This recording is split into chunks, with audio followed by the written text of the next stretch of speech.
Welcome, everybody. Hello, hello. Welcome to the first inaugural show, The Conversation, which is job search, career change, and leadership advice from the three of us, LinkedIn top voices. Everybody, tell us if you're here in the chat. We would love to hear from you. Thank you for joining us. Tell us where you're, not calling in, but where you're joining us from and how you're doing today. And we are going to introduce ourselves shortly, but we'd also love to hear from you. So yeah, Lisa, do you want to start by introducing yourself? Sure.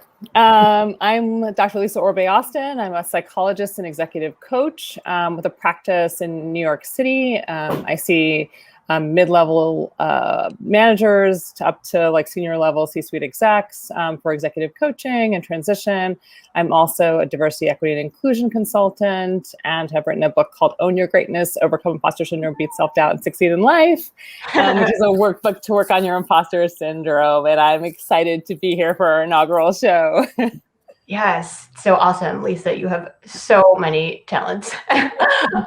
Ashley, do you want to intro yourself? And hi, Lucic in the chat. Thanks for joining. Sure. I'm Ashley Watkins. I'm a job search coach and nationally certified resume writer. I have a company called Right Step Resumes. I started out in corporate recruiting, so I have about 15 years of experience there. And so I decided in 2012 to shift that experience into helping job seekers land the jobs that they love. So I do work with mid-level to executive level clients, and I position them to land six-figure salaries at Fortune 500 brands. So I'm excited to be here today and have the conversation about women in leadership. I'm giving you an air horn for that one because that's pretty badass. Yes, so I'll give a short intro. My name's Cynthia Pong. I'm a career strategist and I work with women of color in the middle of their career. A lot of you probably know me already because if you are a regular to my normal show at this time, What Would Cynthia Do? You already know me. So thanks for joining this special debut of The Conversation.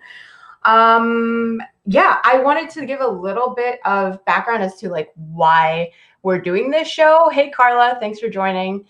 Hey, Sadanur.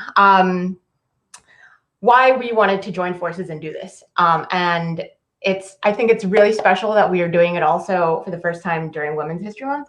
Come back to that in a second.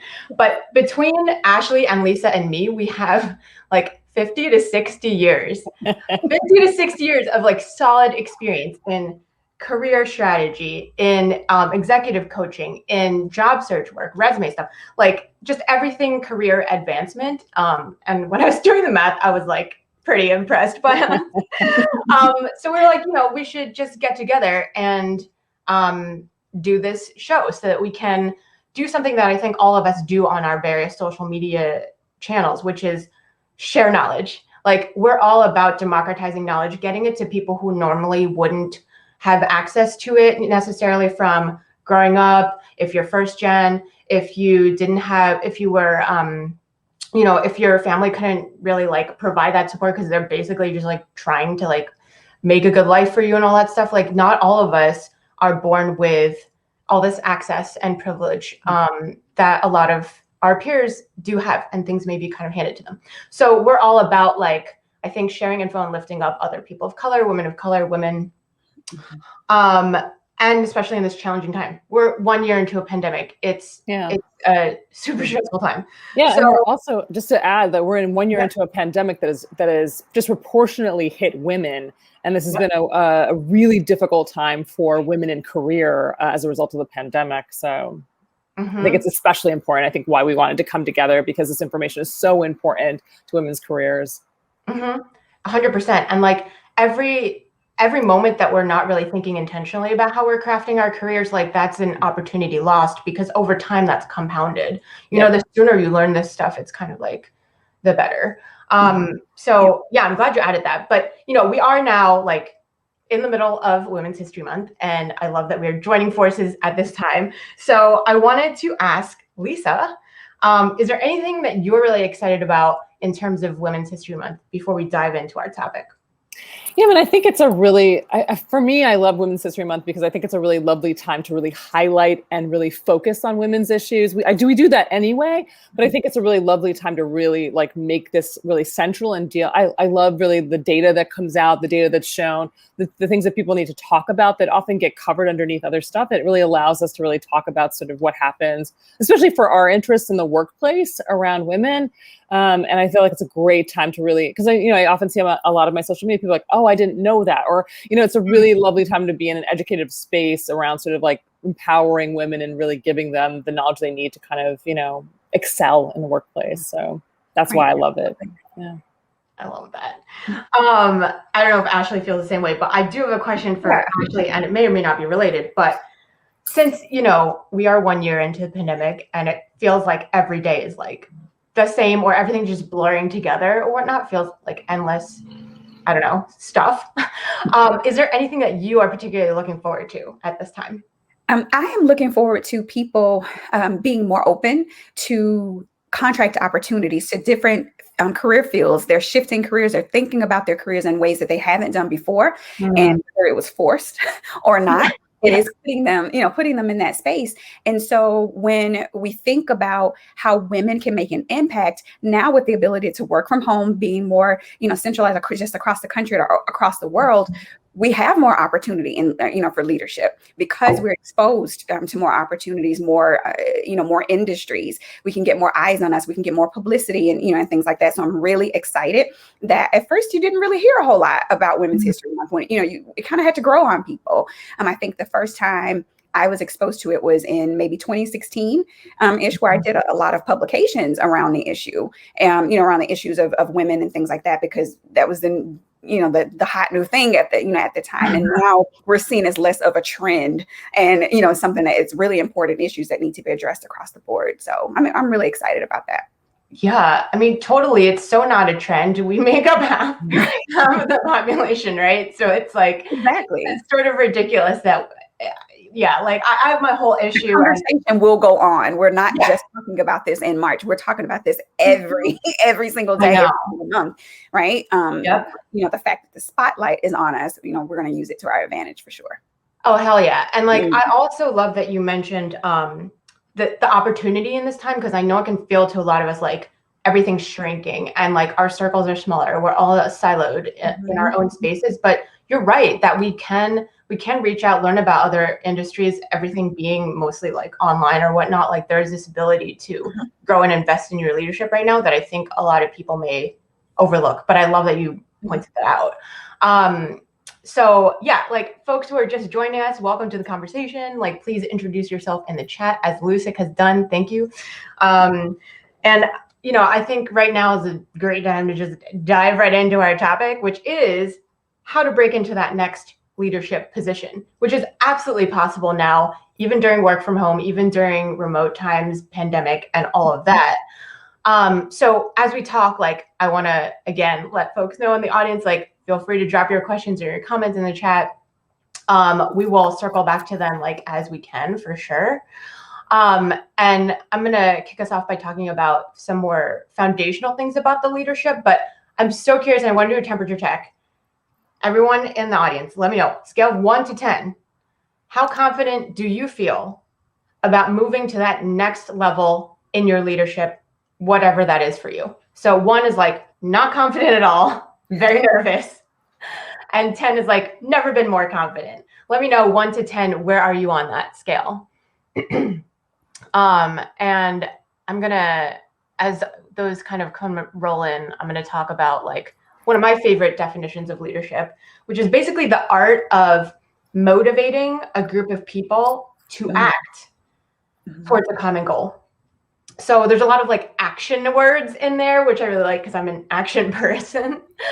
But like, I think it's important for us all to like remember that. And for me personally, I like to define leadership as like someone who's willing to, or like the willingness to take initiative, to take a stand, have a point of view and share it out there, like Ashley was saying, in all the different avenues. And to be like, this is what I think, this is why it's important.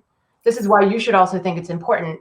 And like, let's do something, so there's that kind of having an idea or a mission to like galvanize people around, and then moving them together towards that mission. And basically the opposite, it's pretty intuitive, I guess. It's the opposite. Leadership, I think, is the opposite of people who are primarily following other people's leads.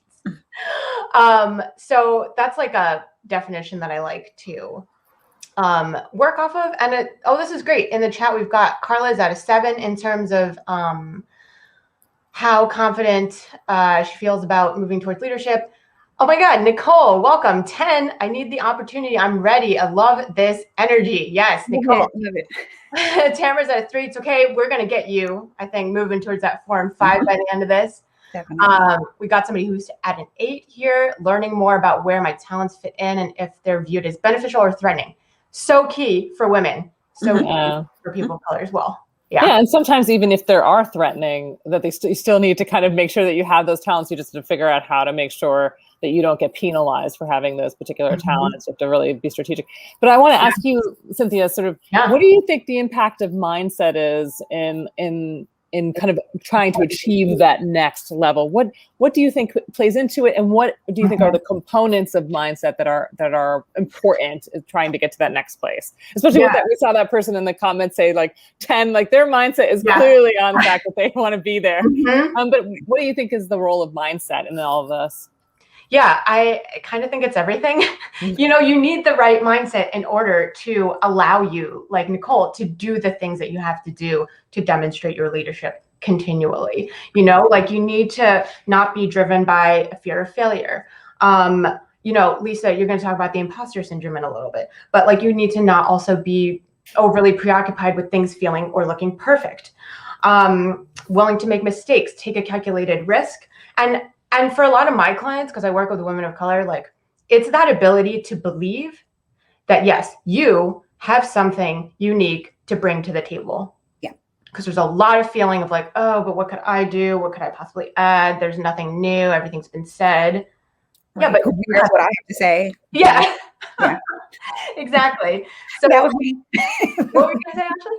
That was me. Oh yeah. Yeah. Well, how did you move through that? Not you now. I just did it. And that was the thing, you know, sometimes there's really not a strategy or anything to it. It's just after talking to women who had more experience than I did, or who were more comfortable in who they were in their careers, just do it. You know, things move so fast, especially in our digital world. You know, things move along so fast. So if you do trip up and make a mistake, you can clean it up so fast and people don't even remember the next day. So you have to really, you know, start taking those chances and jump out there and know that your mistakes create conversations that then also inspire change. So you have to, you know, just be willing to take those chances. And that's basically what I did. I was just, okay, like, look, here's what I have to offer. There is somebody out here who doesn't know this. So while 10 of you in this room may know this already, there's somebody that I can reach that has never heard of this before. And therefore I have made a lifelong connection. So, you know, once I just grabbed the bull by the horns and just went for it, it became a lot easier. Not that I don't struggle with it still in certain situations, but there's always something to learn. There's always something that you can learn from someone else, and there's something that you can always teach someone else. So and I think what you're pointing to there is the importance of also having a growth mindset around kind of the experience of taking risk, and really realizing that in the growth mindset, the theory of the growth mindset is really that, you know, every mistake is a learning opportunity as opposed to a moment for exposure of your incompetence. And it's such an important piece to kind of realize that before success, many people fail a lot. It's just really how you fail forward in that experience and not use it to kind of demolish yourself. Like, how do you learn to fail forward and make it a strength? Like you were suggesting, is like, how do you fail and see that it could be growing opportunities for everyone in this experience?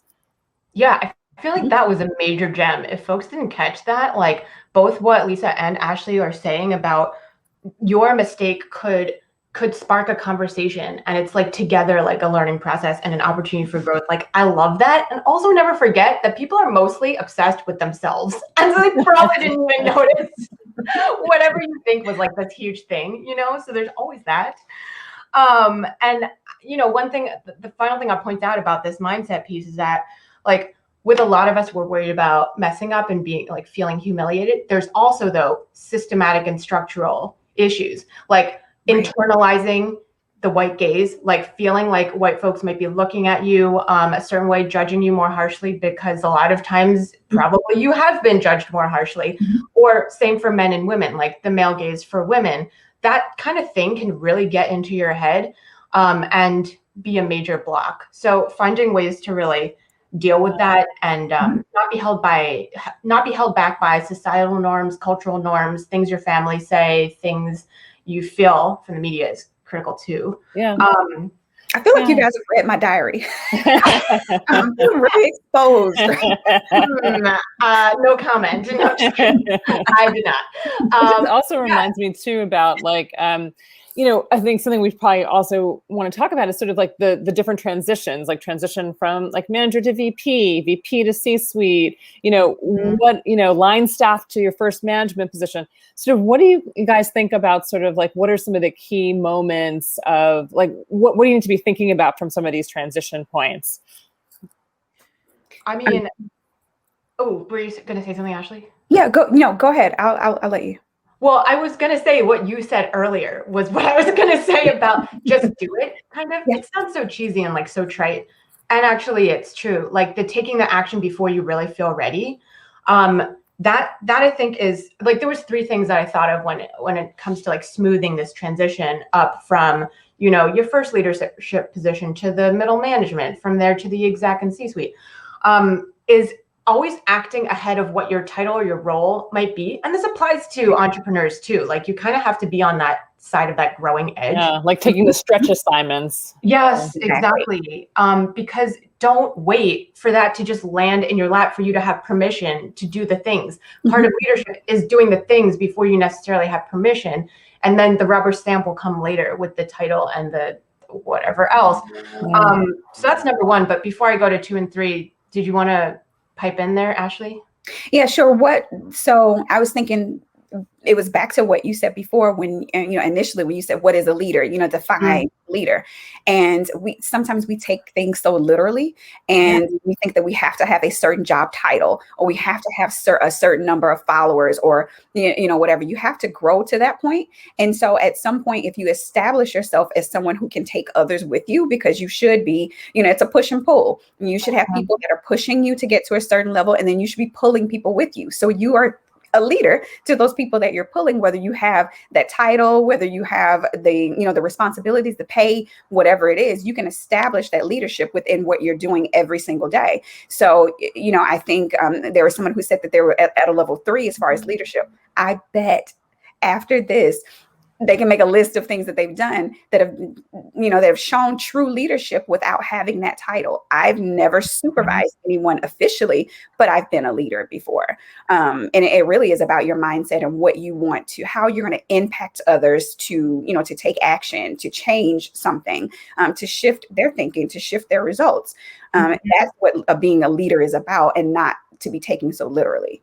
Yeah. And I think also too, it makes me think about some of the different processes around moving from line staff to manager to VP to C-suite. And I think one of the things, some of the things I think about, and it's not true for every situation, but especially when you're going from like IC to manager, like your individual contributions will matter most in that, and showing these leadership moments. But sometimes going from like manager to VP, there is a hidden level of politicking that has to happen, because sometimes in that process of going to VP, you have to get approval of other VPs and other people. So there is, sometimes the process is very transparent, and then everyone knows this is what you need to do to get approval to go to the VP level. And sometimes it's quiet. So it's so important to understand what are the cultural norms in your organization about rising someone to senior leadership levels, because you need to be doing this politicking for a while and sort of having these chaffy chats that people that may not be in your direct line of chain of command, that you need to have these conversations. And then for the C-suite piece, I think people so forget that, look, when you get to that level, the positions typically aren't completely online. You need a really good recruiter. You need somebody who really understands your talents, really knows how to really talk about, what you can do. So like there are different moments in the transition, there are different things you need to do. And I think it's not always the same thing. And so it's really important to really understand sort of what it takes to get to the next level, even procedurally and process wise. Yeah, that's like so related to the third thing that I said. And like for what you both of you said, it's like community and relationships. So Ashley's talking about the pulling up and pulling others up with you and stuff. And then like Lisa, you're talking about how to be super strategic and specific about your context. Like what is your goal? How are you actually going to get there? Because there will be phases, and relationships are not built overnight. Yeah, no, they are not. You can't just be like, okay, I need this job next month. Let me start networking now with these people. That's not going to work, you know? Yeah.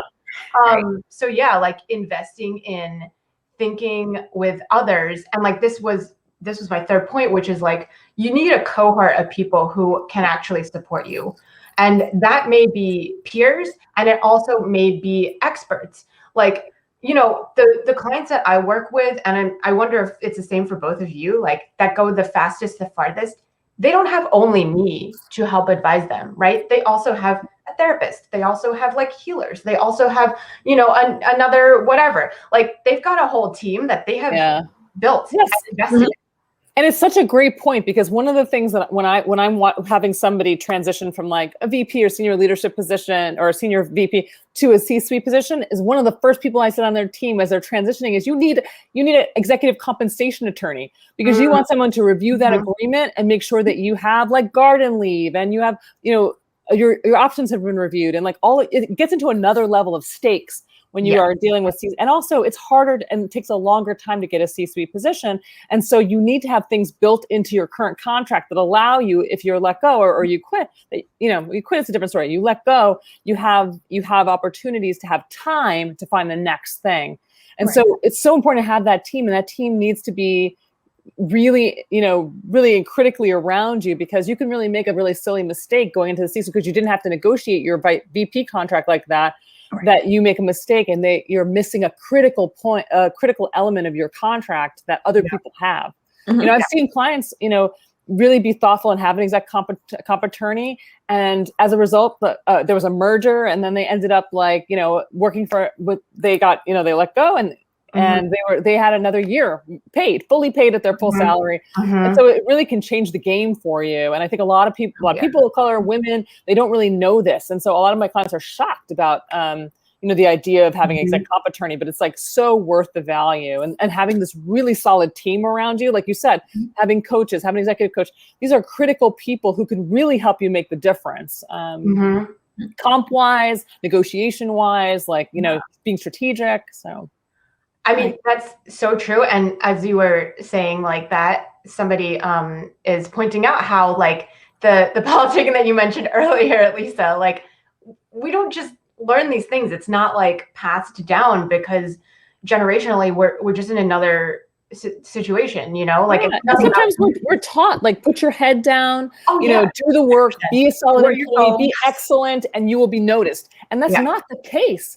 You know, a lot of people are promoted not because of their competencies, are promoted because of their relationships, and it sucks, but it is also the reality of the situation. And so we have to learn how to be better at it, and really to make it a regular part of our work lives in some way. Even though it adds additional to it, it can actually benefit you in innumerable ways. Right.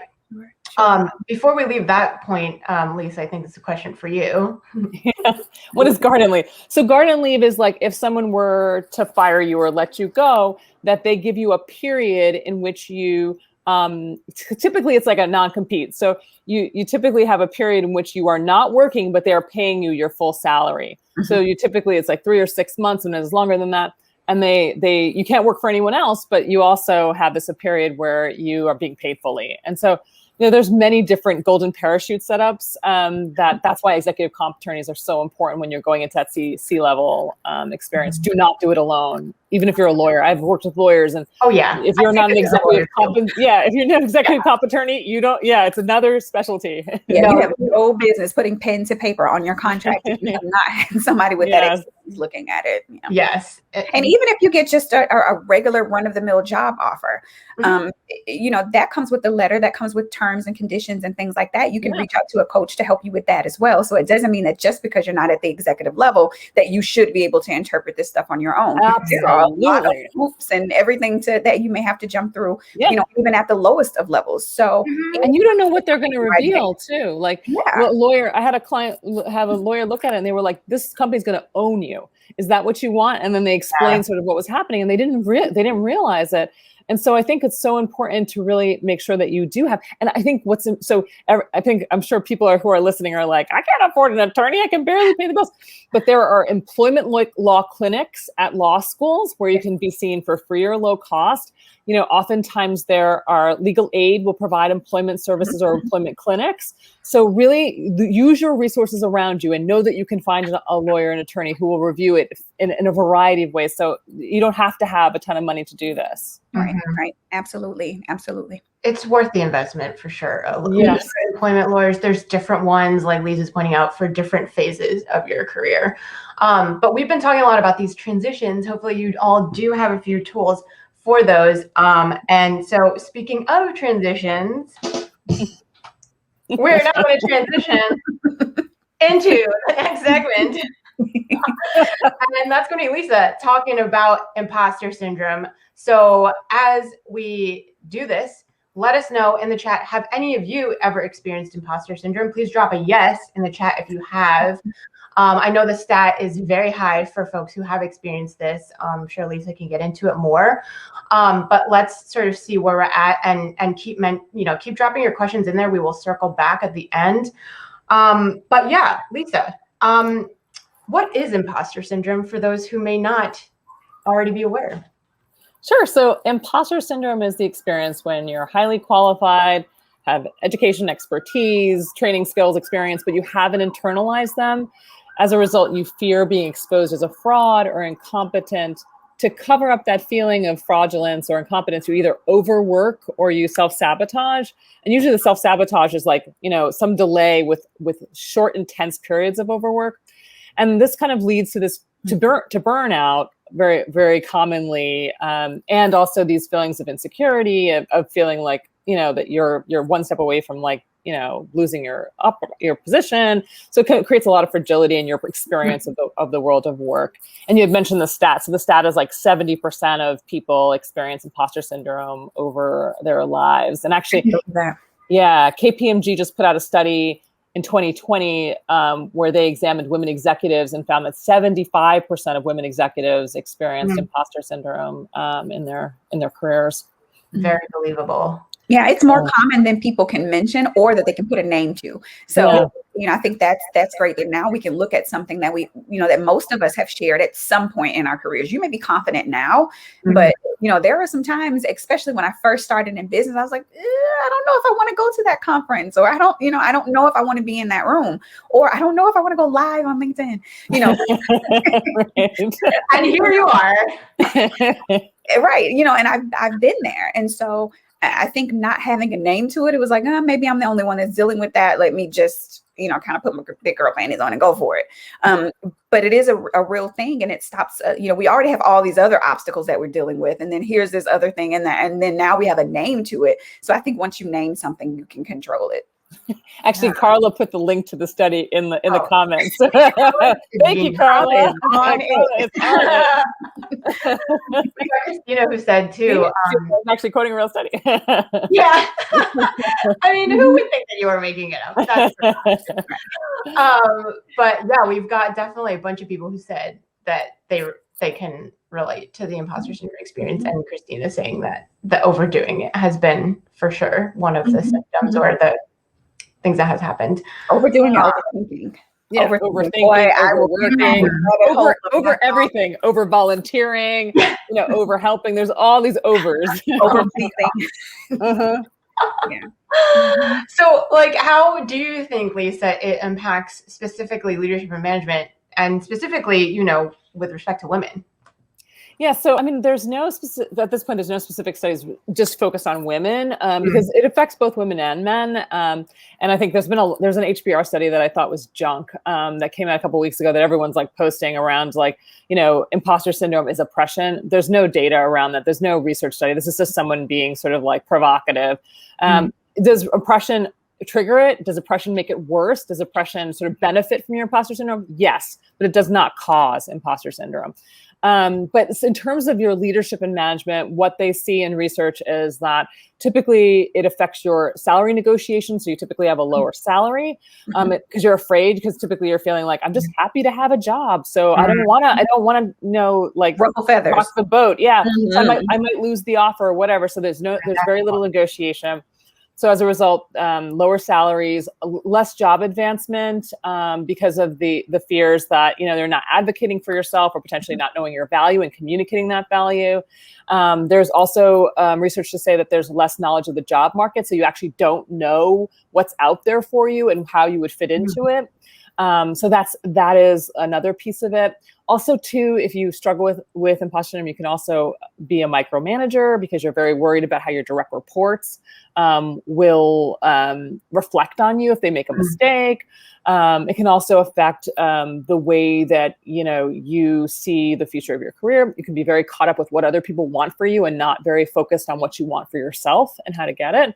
So those are some of the ways that it affects some leadership issues and management issues. Yeah, I mean, it sounds really bad. It sounds like they're gonna do a lot of bad things. It can do a lot of bad things. But also, too, like one of the things we know about people with imposter syndrome is that they're very successful. So you can also be successful, but oftentimes the issue is that you don't believe that success, and two, that the success, you're not enjoying the success either. Like it's not. It's just you're like feeling like you're on a rat wheel, like on a hamster wheel, like kind of stuck. Or you're seeing your counterparts progress a lot faster than you, and they're not doing even, a smidgen of what you're contributing. So it makes you look like, well, should I just kind of chill and happy with what I have? Like, why am I doing the extra? So yeah, and it can derail you. Yep, absolutely. I completely agree with that, because sometimes overworking, while it can be a benefit to us, can also be a detriment, because then people get used to that level of work and they expect it, and then they don't see it as above and beyond. They see it as sort of average and normal for you. She likes to do that. She loves working. Yeah. And actually, sometimes it's even detrimental, because people can actually then perceive you as having to work harder to do your job. So she's here later. Everyone else can leave at 6, but she's still here till 8 or 9. I don't know what's going on with her. So it sometimes can actually be detrimental to you. So it can impact you in all kinds of ways that are kind of invisible. Yeah, and I think that would have like an intersectional lens too. I would think is that, like, if someone is overworking to that extent, I think like if it was me, they might treat it differently than if it was either of you, because of the race component and stereotype bias against us, Absolutely. Yeah, like because I present and am East Asian looking, like people are always like, oh, Cynthia's such a hard worker. And like, yeah, I do work hard. At the same time, like for somebody else, like for others of my clients or stuff, they might be like perceived as being incompetent and having to work hard to like deliver XYZ, even though we are both like doing the same thing. Exactly. And there are like real racial discriminatory like, so there's they talk about the ceilings for Asian people in leadership, because they can rise to a certain place, but then there's no more room at a certain point. They're not welcome to the C-suite. They're not welcome. So there's a lot of ways in which we really have to also deal with biases in the workplace that affect our ability to feel competent, because we are getting sent messages that we can't achieve certain things. Yeah, 100%. I mean, there's all the different ceilings, like the bamboo ceiling versus the concrete ceiling versus the glass. But so I don't know if Ashley wanted to chime in before we go to the. I mean, you already talked a bit, I think, Lisa, about the impact on women. I don't know if you wanted to. Yeah, I will also add, like, one of the things that has happened as a result of the pandemic, and there was a BCG report on this, that women are working 15 additional hours during the pandemic on childcare and household responsibilities. And I think this also impacts your experience of imposter syndrome, because perhaps you're not performing at the same levels in which you were performing before, because you can't, because you're working at 15 additional hours that weren't even there before, but now you feel like you're now not at the same level. And so I think there's all these different factors that the pandemic has brought upon for women that are specifically problematic when you struggle with imposter syndrome, and sort of exacerbating and triggering the experience of it. Especially when there's a lack of help. Because just, having the other parent in the house doesn't mean that you're getting the level of support that you need. I mean, I grew up in a 2-parent household, but when there was anything wrong, guess who got the call? It was mom every single time. And so it wasn't just, I mean, she just did it. It just fell onto her. But then as an adult, when I'm thinking about how I want my family to look, it can't be that way. We have to, to share that responsibility. And I think now that my parents are grandparents, the responsibility is shared, and they're on the Zooms with my niece and everything, getting her ready for, for school. And my dad's a teacher now versus him being a car salesman and having a business and, and things like that, and working a gajillion hours, which seems like when we were growing up. So I think a lot of realization is coming to those men too. They're seeing that, oh, this is what it's all about today, because now you're having to juggle the parenting responsibilities right alongside your spouse. And now you see that there's some, I guess it's disproportionate with how women are expected to take care of all of those things and still it doesn't matter, right? It doesn't matter if the woman makes more. It doesn't matter if her role is more important to the family. None of these things matter as to why she's carrying the additional load. It's just that these gender norms and these ideas and expectations around who should carry what are what's happening. Right. So teeny tiny progress, but we've got a lot of work to do. Yeah. I know the second and the third shift, like when I think about that stuff, it's like, it really is infuriating to just think about like the imbalance there. And it's not only certainly for parents and moms in particular. Also, though, in this time, it's been 1 year in the pandemic, we've seen so much death, and like also our family members who are aging and stuff. And like for women of color, you're not just supporting like you and maybe 1 or 2 other people. Like there's your family unit. You are probably supporting other family units as well.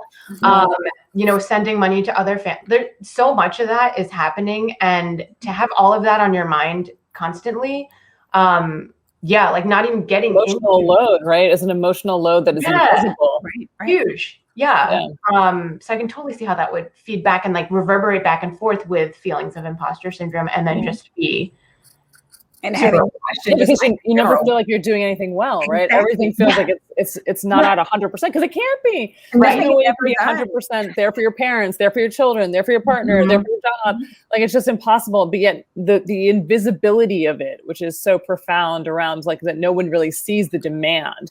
That the only way that it gets seen is if you vocalize it, and then there's often pushback around the vocalization of it. And so, so I think it's a really important piece. Now you're complaining. Yeah, I know it's not like vocalizing it is like so easy necessarily either. Like, because it takes mental load to be like, oh, how am I going to say this? And like, I think a lot of us as women or women of color were like, how's it going to be perceived by so-and-so? Like, how can I make sure it's not threatening or whatever? Because I don't want to be angry. Yeah. God forbid we be angry.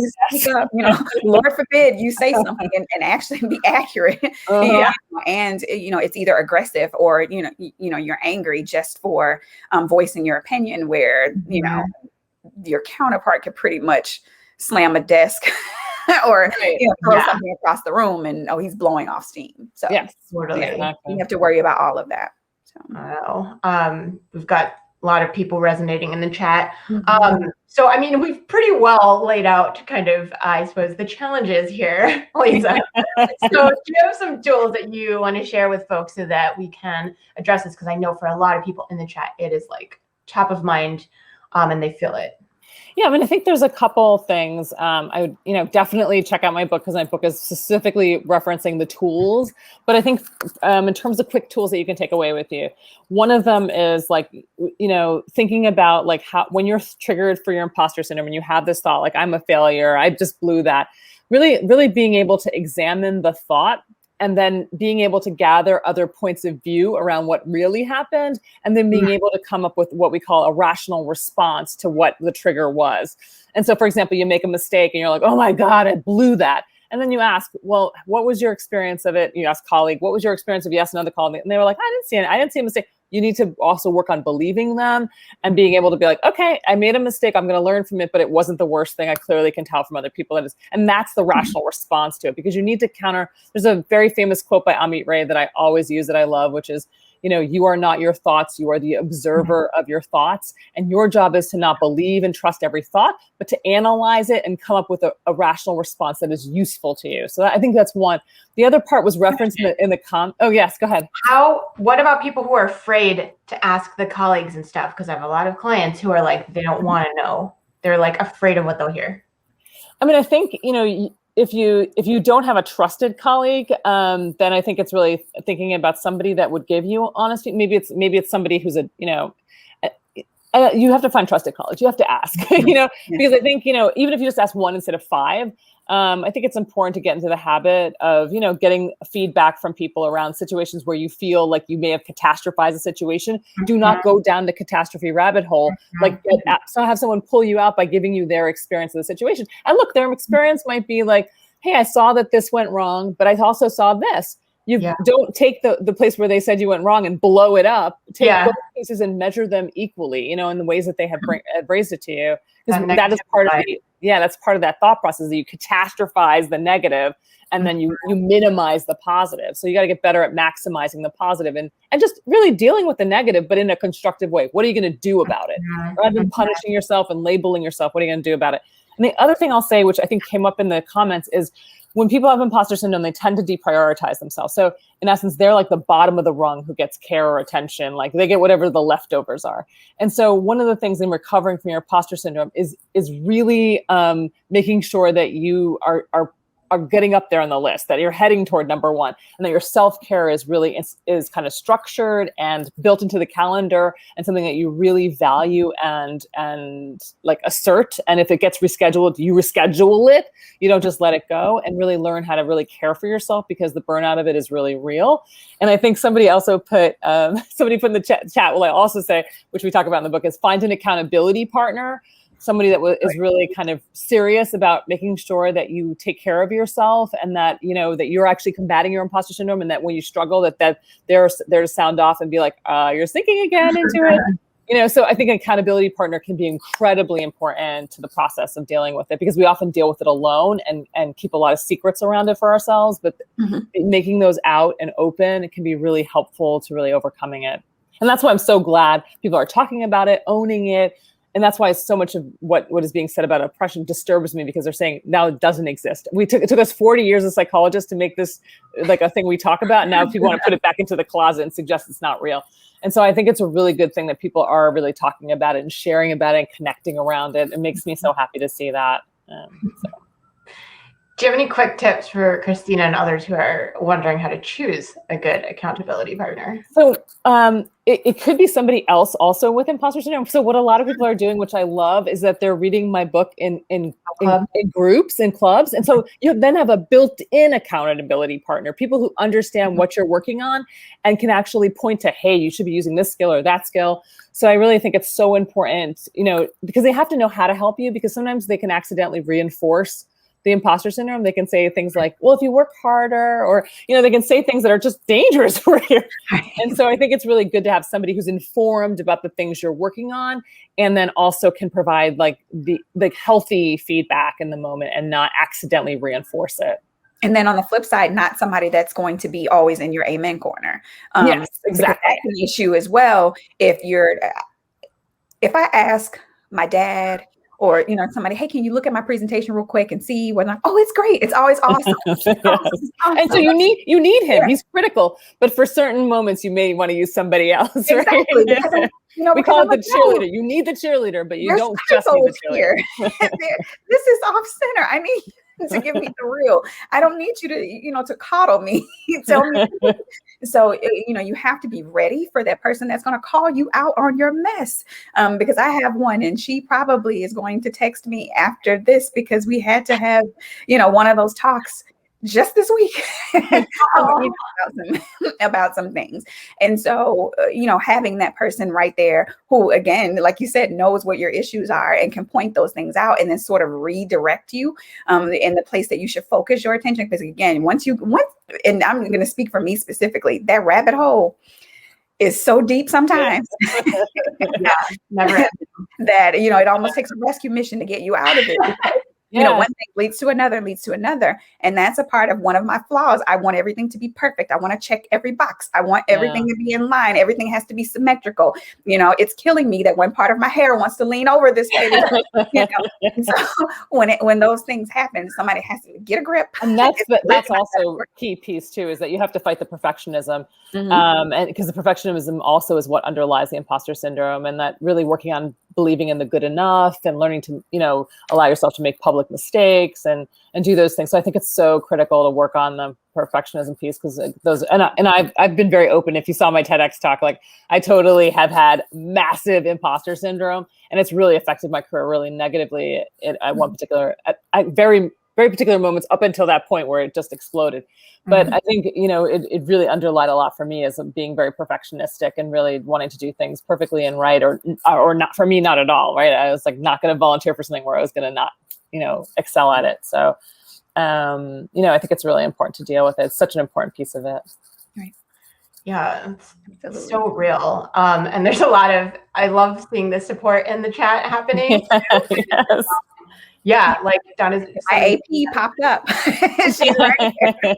Oh yeah, there you are. Thank you for coming. We're gonna circle back to a bunch of these questions and things, but thank you, Lisa, for sharing so much. Just like shining a light on something that has for a long time been overlooked and not talked about. But now we do have something very exciting, which is we're gonna do some lightning round questions with the three of us. So who wants to start? We're gonna do some things that we don't normally talk about, maybe between the three of us. And we're pretty good friends, I feel like, at this point, but there's still a lot that I think we don't know about each other. So maybe I will start by asking Ashley. Okay. I'm lightning round, so you can't overthink this. There's no over let's see. What is your favorite TV or streaming show? Right now, my favorite show is The Walking Dead. It just returned. So yeah, I'm all up and through Walking Dead, but This Is Us is probably a close second.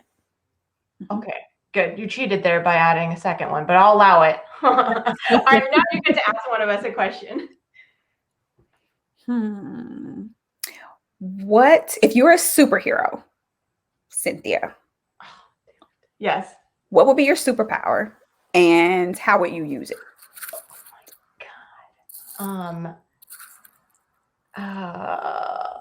I think lightning speed.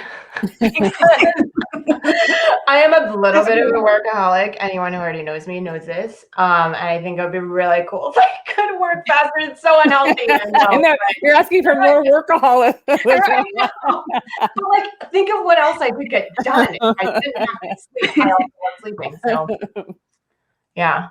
Okay. All right, so let me ask Lisa one. Oh, what's something that not a lot of people know about you? That I love crocheting, and I am like a notorious like baby blanket crocheter. I have this specific pattern that I love, that I just, you know, love to make. So it's my thing. It's my self-care routine too. I love my crocheting. So I would have never guessed that about you. Yeah, that's so cool. When I do it publicly, people are like, "What is that?" It's like yarn art has gone out of vogue, so people don't even know what it is. Oh, I bet it's therapeutic though. I bet. Oh my God, it's the best. Because I think sometimes when I'm a very like mental mind person. My job is mental and mind. It's like physical. There's no thinking. You know, it's like it's so lovely. Yeah, once you get in the rhythm of it, I could do it for hours. Weaving and stuff like that. Yeah, it's the best. Love it. I love it. Well, this has been super fun. Our very first lightning round. Thanks everyone for joining us. So now we're going to hear from Ashley, which I'm super excited about. As you all might have known from hearing at the beginning, Ashley is a total expert on, former recruiter, but expert on job search, executive search, and resume. And I'm always referring clients to Ashley because I'm like, I don't know how to do this. So, Ashley, can you share with us first, what are some myths about about women in leadership? Yeah, so there are several. One of my favorites is that women are too emotional. so they don't make good leaders. And so I think, and again, to me, I think all of these myths are part of gaslighting. It's a way to shift the focus onto something that's maybe traditionally a negative about a woman, that something, different traits that all of us have, whether we're, male, female, or however you identify. And so to say that a woman is too emotional and can't focus on leadership, I think the key point that I've seen in women leaders, and especially the ones that I look up to, is that they have emotional intelligence.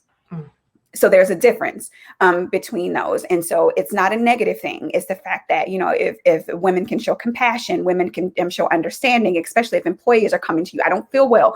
My kids are acting up in school. I have these, types of things going on. If your supervisor can understand those things and sort of help you through those things instead of penalizing you for things that are happening in your personal life, I think that makes you a great leader because, again, it shows that empathy, compassion, understanding, and relatability. And that those are a lot of the qualities that when I look back and say, who was my most favorite supervisor or most influential, leader, they have those qualities and they did that stuff for me, that they could point out things that I maybe wasn't doing so well, but at the same time, nurture me.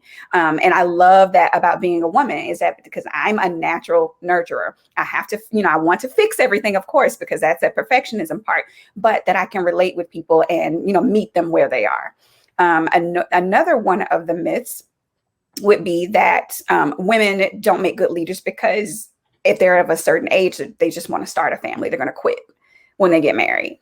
And being a recruiter, I would have to recruit for these sales-oriented type positions that were geared towards specific programs that had deadlines and things like that. And so when we were getting ready to hire someone, if they mentioned that they were getting engaged, or maybe they said something about needing some time off because they were getting married, it was just the automatic assumption like, oh crap, she's going to have babies.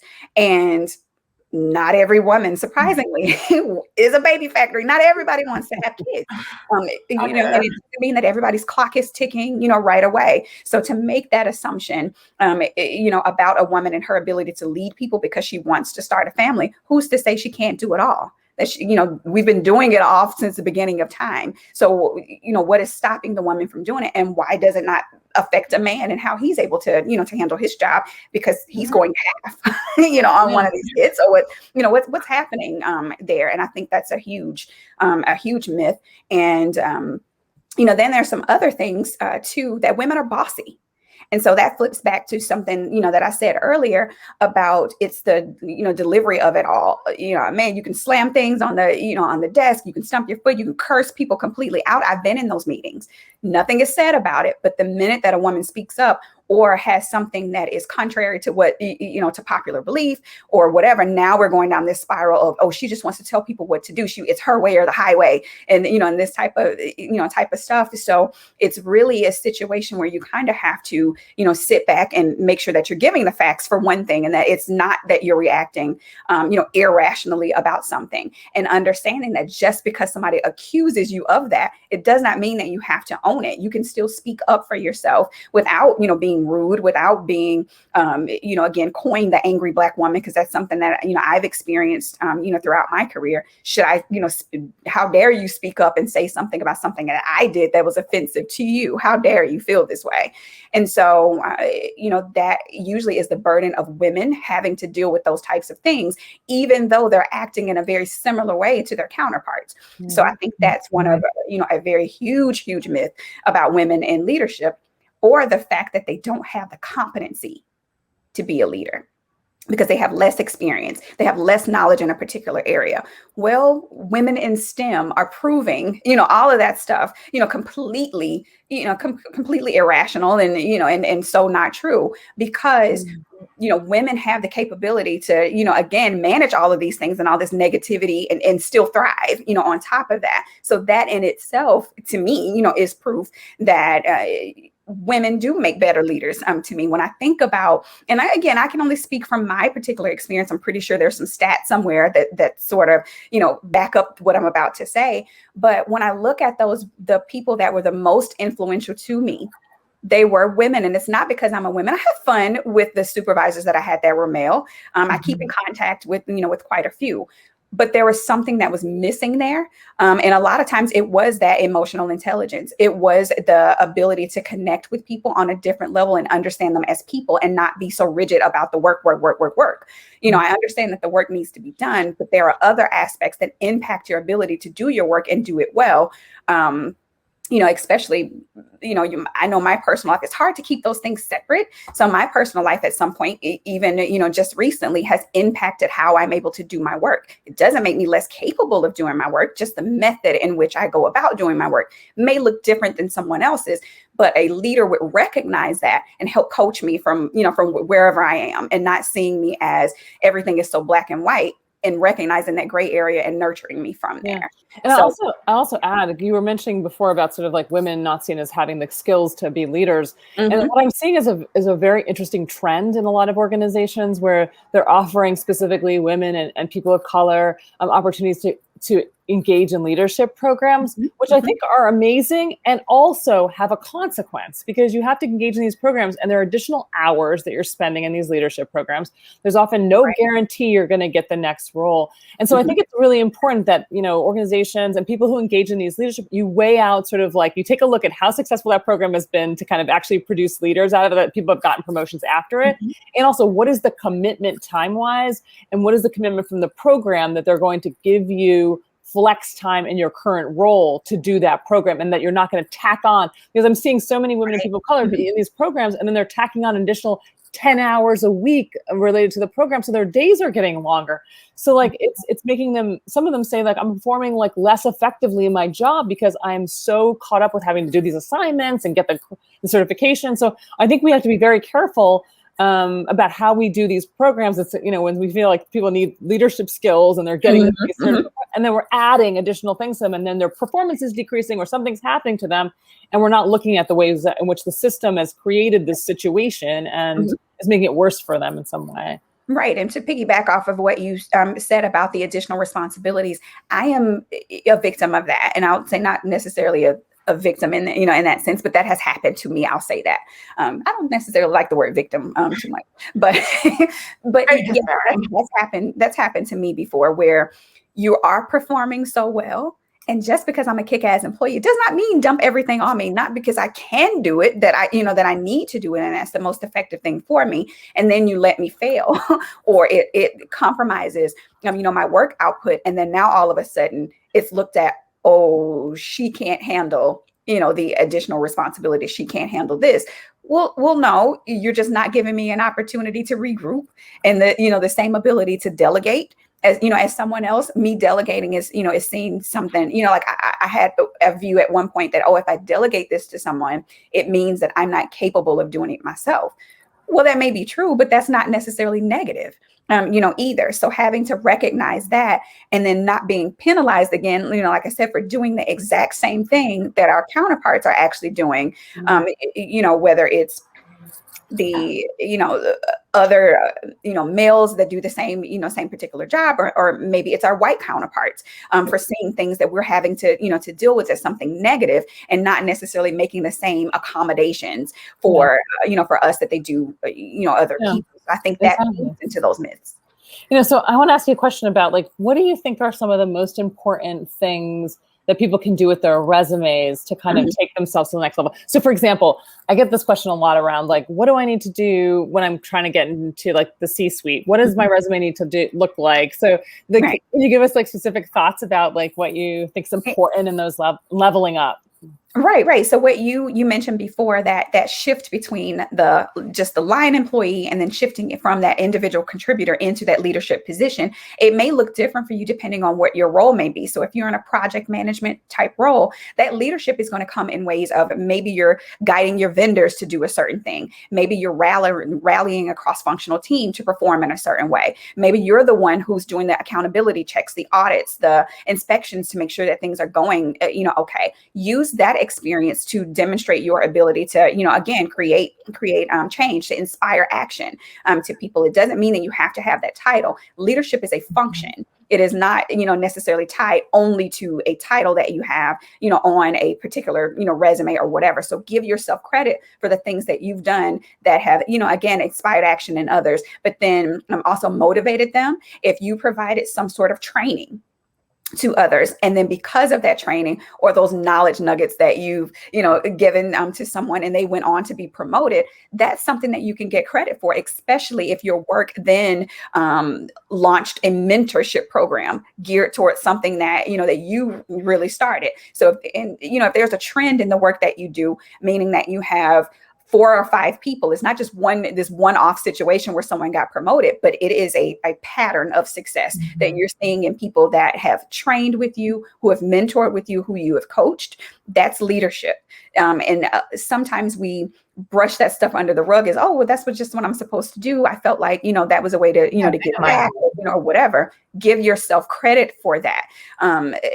You have to point that out, whether it's in your self-assessment. There's a reason why you have that self-assessment. Your boss is not there with you every single day to know what you do, to know what you've accomplished. They don't know what your customers are saying because you're getting the information directly from those people. They may not know that you had such an impact on whether or not somebody got promoted, that you were there providing, those tips, those strategies for people to move forward. So those are things that you can document in your resume to give clear examples of, for one, the result, and then the how you were able to accomplish that. So I was going to ask you about, like, one of my favorite tools on a resume is like the summary, the executive summary. And I'm a big believer that in essence, you set the narrative as opposed to, somebody else reading your resume setting the narrative. However, like, my clients often have a very hard time like starting like an executive summary, and it's like the blank piece of paper and they freak. And so do you have any good tips about how to get a great summary going, especially like a senior leadership summary? Like, how do you get a great senior leadership started, and what do you need to be doing to kind of create a nice summary? Right. So I think the one thing to understand is when you're going for, like, let's say that front level manager, that frontline manager position. So that looks a little different from the senior leadership position by way of it's pretty much monitoring tasks, leading people to do, to complete their jobs in some way. And then the higher up you go in leadership, now you're focusing on the strategy behind the vision, the forward thinking of it all, that you're leading not only the people to do something, but you're shifting processes, you're shifting ways of thinking, you're shifting goals and objectives. So those are the types of things that you want to focus on. The higher up you go in leadership, it's more of a all-encompassing, a more comprehensive view of what you have. So that summary statement or summary, paragraph or whatever you're going to use on your resume, it has to answer 3 questions: who you are, what you do, and then how you add value. So the who you are may be describing the type of leader that you are. So I see a lot of people want to describe themselves as mission driven, or someone who's results oriented, or, or whatever that thing may be. And then you have to prove the results, talk about the results that the employer is going to gain by hiring you, the successes that you've had in the past. So if you save money, if you, improve processes, if you create a culture of excellence based on the things that you do, then that's what you need to mention in your, in your summary. Not necessarily that you're a great person to work with and that, people like you and, and that type of stuff, or that you have the experience, because most people lead with the type of experience they have or the type of education. Well, that doesn't matter. I know a lot of people with tons of experience, tons of education, and they suck at leadership. So I have been supervised by those individuals before. So don't necessarily focus on the number of years that you have. Focus on the impact or the results of your leadership. And then that way you can frame this ideal of, okay, this is what this person is offering, and this is why I need them on my team, because I can see them doing X, Y, Z. Just know that, past success usually is an indicator of, future success as well, because if you've done it before, chances are you can point out where those deficiencies are and then course correct that, on a much broader scale. So I think that's the difference between what you would show in sort of a frontline manager position versus, someone who's seeking those senior leadership roles. How do you inspire change on a more massive level? I feel I've seen that in my clients too, is like, as they're progressing up the exec ladder or whatnot, you're doing less doing. Like, you're not you're not down in the weeds. Right. You're kind of at like a higher level, coordinating all the strategy, doing more visioning, actually mobilizing people to work together towards a bigger thing. Mobilizing. Yeah, like, you know, it's all the action stuff, you know, and then like you have to use that really valuable real estate at the top of your resume to catch somebody by painting a picture and telling a story about you in a way that's always tied to the ROI, right? Right. You know, people are always thinking, well, why this person? What's the return on investment I'm going to get from even interviewing them? You know, so I love that you talk about that, because I agree. A lot of us, I think, we're not, and this goes back to what Lisa said earlier about having to adopt a different kind of frame of mind, a different set of people to support you also as you move from different stages of your career. It's not going to be like everybody is with you like the whole time, or you're using the same stuff, you're telling the same story the whole time. It's got to change and evolve. So you demonstrate you are growing and adding more like appropriate skills. That reminds me of like sort of like, you know, so like as you grow, you're adding like the executive summary, your competencies, things like that. But I also think people also forget to remove stuff. Like there are sometimes people have internships and they're like senior level. I was like, get rid of that. Like it doesn't have to be like an employment history. It needs to be a curated story about you as a leader and executive, and not like sort of some of the early underpinnings of how you got there. Because it makes it super long. And I think it sometimes seems excessive and sometimes junior when you're showing those parts of your career. It waters it down. Yeah. Right. And I typically tell them to focus on the things that, are you doing it, or could you hire someone to do that? Are you looking to supervise the person who does that? If you're looking to supervise that one, you know, that person who does that thing, then remove it, because that's not you anymore. That's where you've been. We need to focus the resume on where you're headed, not necessarily, you know, focusing too heavily on where you were before. So that's why the further and further you go back, the less and less conversation you have about those things. I don't want to know about what you did, you know, in full length and detail that you did 10 years ago. Talk to me about what you did as far as your leadership and how that has shifted, and, you know, how you've made the impact in that, you know, at that level most recently. Yeah. And that also reminds me too about sometimes people don't have all these internal responsibilities, like committees that they're on and other things, and they don't do a great job of really showing their impact on these internal kind of leadership opportunities that they sort of minimize, that they put the name of the committee or whatever, but they don't show the kind of leadership they're taking up within these particular internal, and they can be so much more valuable than adding some of these junior level roles, is to add some of this kind of internal leadership that you're doing that feels like volunteer work or something that you were assigned. Right. And that goes back to what we were saying about the mentorship opportunities, where you're mentoring people. So if you were responsible for launching that program and there were no mentorship, even, you know, ideas or anything like that before you, take the credit for launching that. It doesn't mean that you did it all, you know, all by yourself. You can tell that story that it may have been a collaborative effort, but the brainstorming piece and the whole implementation of it, you know, if you had help with the execution, that's fine. But what about the whole conception of the, you know, of that thing? Give yourself credit for it, and don't just brush it under like, okay, well, that's the committee's responsibility. But how did this committee come about?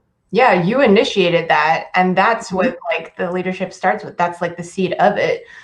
We got a question here too about like, when you see strategies fail, you tend to wonder, is it a doing problem? So how do you shift your mindset from focusing on the doing? I wonder what you all think about that. I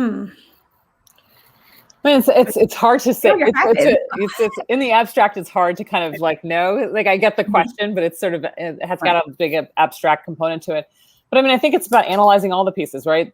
There is often it could be a doing issue, but there can also be a strategy piece of this that's problematic. So it's really sort of taking a holistic viewpoint around what went wrong and being able to kind of look at multiple points of impact and being able to figure out what you're going to do to actually make them better, right? We're not looking to blame or fault. We're looking to kind of see what we learn from that about the weaknesses in the process and the weaknesses in and what happened.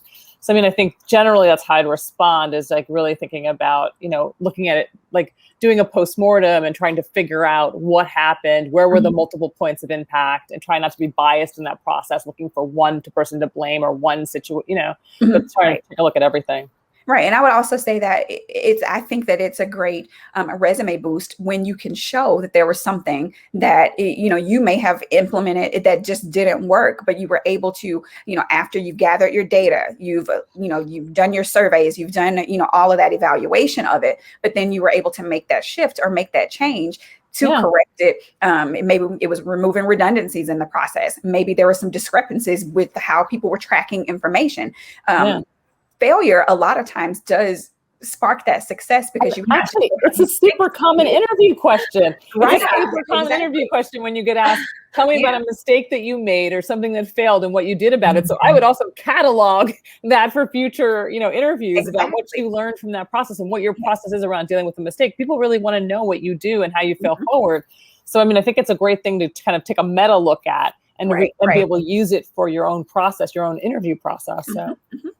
Yeah, I mean, the thing I would add to this is that it's a little bit I forget who was saying it before, but like letting go of some of the things you did in the past, I think it was Ashley. So like what I'm taking from that question is like, if something went wrong, like you're not the one who's going back in the weeds to like fix it, right? Like you're at a level where you're doing that strategy, be like troubleshooting, doing the postmortem, like what did go wrong? How can we do better next time? Because there's other people who are doing the doing, and how can they improve how they're doing it? Instead of taking maybe what's the easier route, just be like, oh, I'm gonna go fix this. And go into the micromanaging or getting it overly involved. And in some ways, when you micromanage, you regress. You regress in your leadership. In essence, to get overly involved in someone else's work is actually suggesting that you have management issues and that you are actually doing things you shouldn't be doing anymore in your role. And so you really have to also see the negatives of micromanaging as well. And so, right, because you have to think about it from the aspect that as a leader, your contribution is supposed to be on a much higher level. So if you're down in the weeds handling things that you could have delegated to to someone else, or push that off and recognize, this is not my zone of genius. Someone else needs to take this on. Now you free yourself up for the greatness that you should be working on, right? And so being able to recognize that, I think that helps to to groom new leaders as well. Yeah. So, I mean, I think we have some time for a little bit of Q&A from folks. I'm going to scroll back in the chat and see what I can pull up too. But anyone else want to? I noticed somebody said that they were a crocheter too, and they said that their favorite is the star blanket, and that's actually my favorite too. So I was so excited to see that. Yeah, that's my favorite. That's my go-to, the star blanket. So this is great. Well, we had this question from Christina while I searched for other ones. I don't know if either of you want to take a stab at that one. Sure, I can start. So I'm a big exerciser. I like exercise pretty rigorous. I mean, pretty vigorously. I lift, I run, I do cardio, I run. That is really helpful for me because of mind-body connection. I feel like it's really good for me on multiple levels. I also meditate, and I'm also really when we were pre-pandemic, I would get a massage because I often feel like the issues monthly, like issues are in the tissues, that oftentimes your stress is carried physically in your body. So I think it's an important thing. So I have a lot of self-care rituals that are pretty embedded in my life. And I think one of the most important things I ever learned was embedding them into my plan. Like they're scheduled, they're appointments, they don't get moved. And I think that rather than sort of doing it when I had the time, it's much more important for me to embed it. Yeah, I think with pre-pandemic, Wednesdays were my mani-pedi days. I didn't want to do my weekends. I try not to do anything. I want to be PJs all day long. Like, maybe some wine and a bowl of cereal. That's what I want to do on my weekend. Together, the wine and the bowl of cereal go together. I will.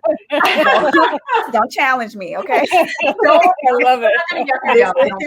This is what this is what I love. It sounds gross, but I love it. No, not at all. But for me, it's burning incense and collecting like new crystals. I also collect shoes, which are little shoe figurines. And I mean, if you have a chance to pop by my website, you'll see my logo is even a shoe.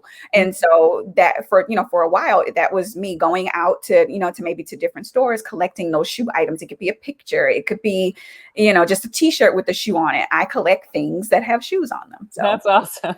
Yeah, and that's stuff I don't have to think about. It doesn't take a whole lot. It shuts my brain off from the list of things that I want to check off, and it's just mindless nothing. That's what I love it.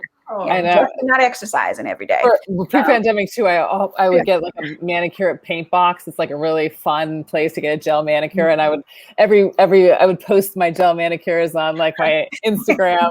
It was like so much fun, but you know, yeah. Now I do my nails myself. It's not quite as fun, but it still, it still gives me that bit of self-care that I can, just take care of myself. Sometimes I play in makeup. I don't wear a whole lot of makeup, but it's just something that brings me back to my childhood where it was the dress up time.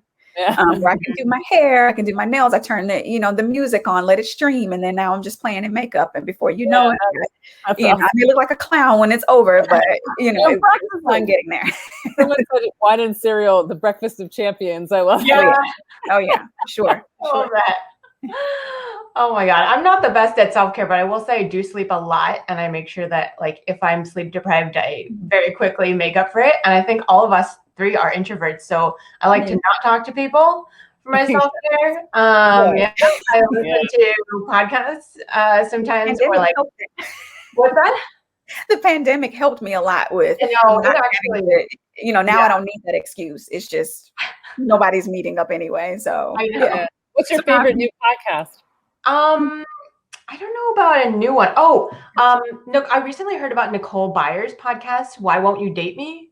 I think that's what it's called. She's hilarious, very funny comedian, woman of color. So I'm into that. I've also been a long time listener of like Fake the Nation with Nikki and Farsad. So I'll like often listen to I like comedy podcasts because I don't want to listen to anything like deep or depressing. So I like to listen to a podcast while taking a bath, and that's like my thing. But we had this question from way back. David was asking about like how to leverage the boys club or like white men or men to be more proactive allies, co-conspirators for women in the workplace. So I don't know if either of you have thoughts about that. I do. Speak up. If you see one thing that I did notice in those roundtable discussions or just in the conference room, you're having conversations, a woman is trying to express her point and she's being talked over or railroaded, nobody wants to listen or they're taking credit, for that, then redirect. And say, no, I think she was saying something, or, I like that point.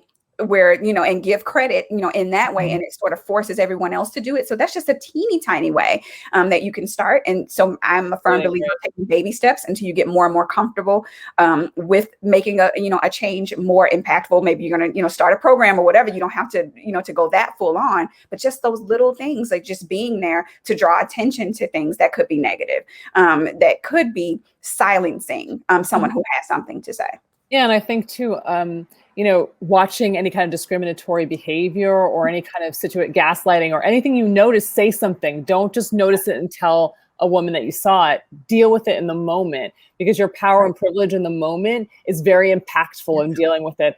When it's happening to someone, they're actually experiencing the microaggression and having an emotional experience and then also having to deal with the moment, but you're not. It's not about you. So you have a lot more power and privilege in that moment to do something really strategic in that moment to make it less acceptable to engage in that kind of behavior and be like, I'm watching, and I think, for women, I think it's important to look for, male allies and people who have done these kinds of things, to, kind of who are in positions of power. That can be very helpful.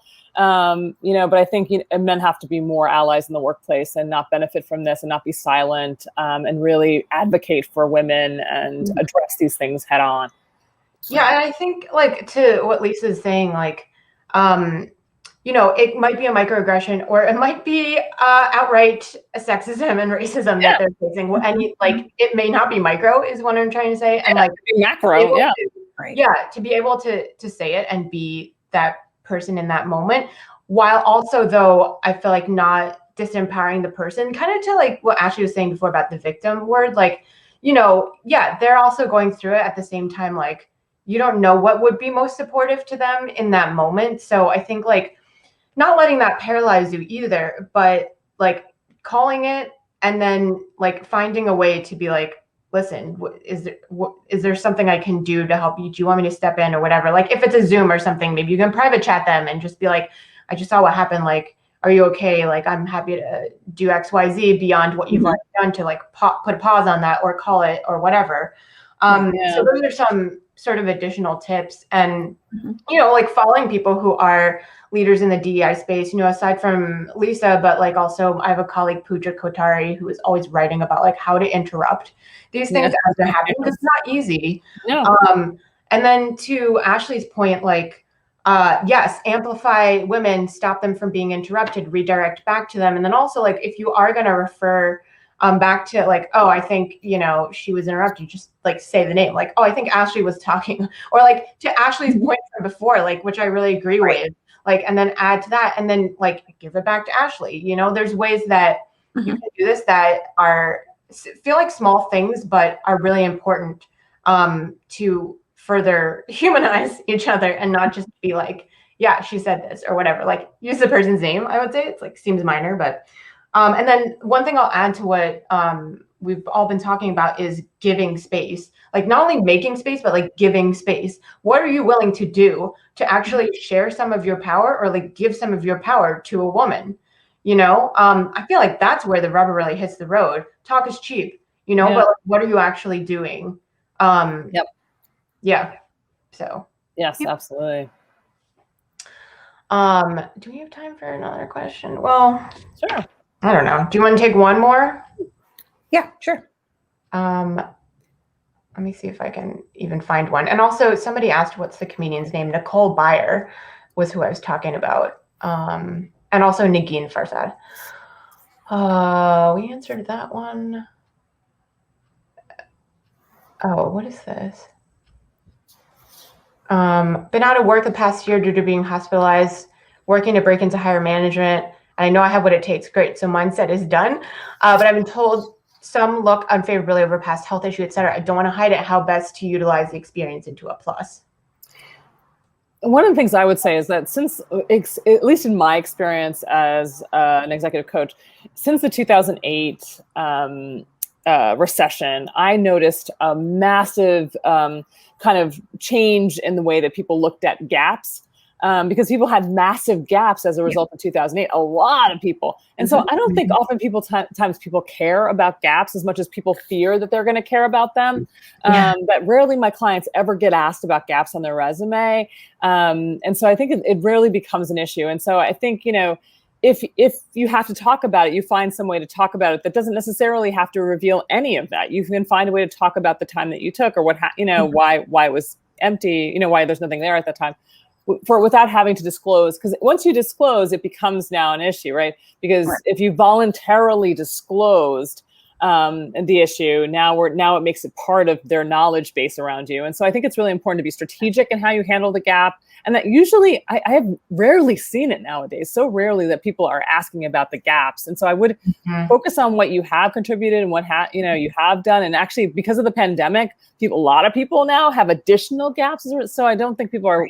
And people don't want to, I don't think interviewers want to open any wounds also around sort of people's gaps because they know they can be really big. And so I don't think people are really interested in the gaps in it as much as they once were about sort of continuous work and things like that. Yeah. And typically if they are, this is just coming from, you know, my corporate recruiting experience. If we do focus on, you know, or ask you something about your gaps, it's about the confidence in your response. If you own the time that you took off for whatever reason it was, if it was something that was, a health issue, you had surgery, you took care of a sick loved one, you can just say, I took a personal sabbatical. Now I'm ready to, shift back into what you want to do moving forward instead of, really harping on that thing that you feel like is negative. Practice that response with someone that you trust, who can tell you what their perception of your response is, because the more comfortable you are with communicating that, the more the recruiter or the hiring manager will trust what you're saying and focus less on it as a negative. They're like, oh, I can understand that. Okay, fine, whatever. We're looking for something to be able to relate to you, not necessarily saying, we don't want her to, she took off. She had the nerve to get hurt in a car accident, so we don't want to hire her. No, it's about believability. Yeah. And I loved when candidates would tell me that they took a year off to travel the world. Who does not want to do that? But it was in their, it was in their confidence. It became part of their career story. And, again, they owned it. And that was what it was about versus somebody like, I I don't know what happened, I guess, so now I'm questioning, whether or not, can I trust you to come, to come work? I don't know what that, what that thing is. I don't need to know that you had to have cancer treatment, that you had to do all of this stuff, and that, this is what happened, that, you wake up every morning and you don't feel well. I don't need to know that stuff. Just, kind of quickly give me what happened, move on. Yeah, or give you some other reason, right? You don't have to tell them the truth. This is not a confessor. And so I think it's really important to make sure your answer is strategic. The other thing I will say, and no offense, Ashley, this is meant, no, but recruiters are documenting everything. So everything you say to them can and will be held against you. Because, I had a client who actually the recruiter sent her the entire document accidentally. And so recruiters actually sometimes, especially external recruiters, will document, and kind of create a story about what your skills are and anything else they gained from you. And there was all kinds of personal information that she had disclosed that was inside that document.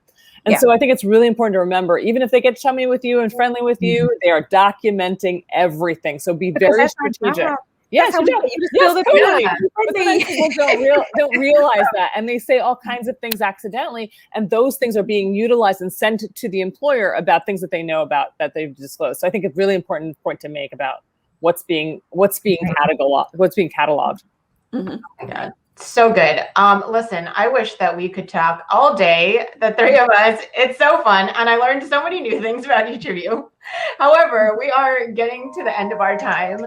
So I do want to let everybody know how they can all keep in touch with each of you. So Lisa, do you want to tell folks about what you've got going on? Yeah, so you can find me at all these places. I'm pretty proactive on LinkedIn. I have a newsletter called The Dynamic Transition, which I put out probably like once or twice a month. It's usually on imposter syndrome and how to deal with it within the workplace. On Instagram, I'm talking about imposter syndrome too, but in much more quick, pithy ways.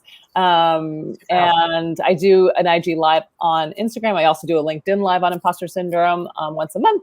And I have my book's out. So you can totally get my book at all major booksellers. It's called Own Your Greatness.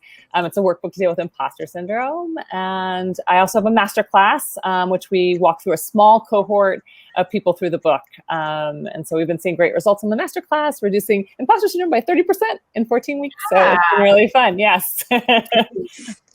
Thank you. Ashley?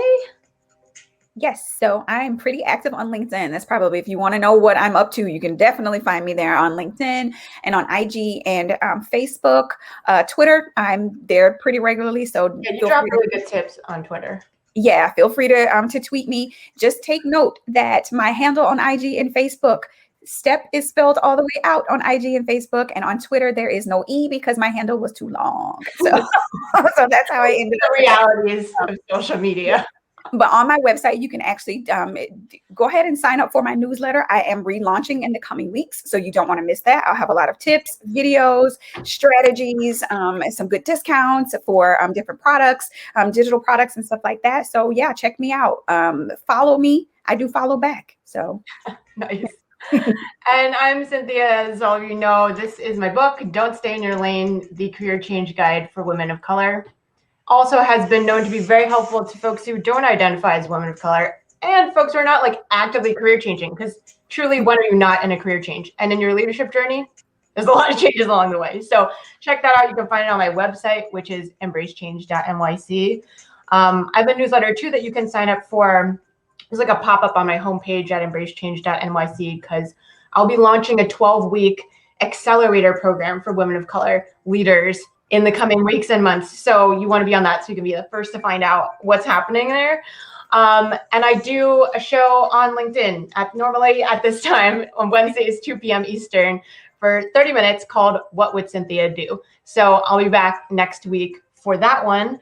And yeah, just so glad that all of you joined for our inaugural The Conversation. And I don't know, I had a great time. So. I had a great time too. Yeah, me too. And if you had a great time, come and tell your friends about it. Post it on social.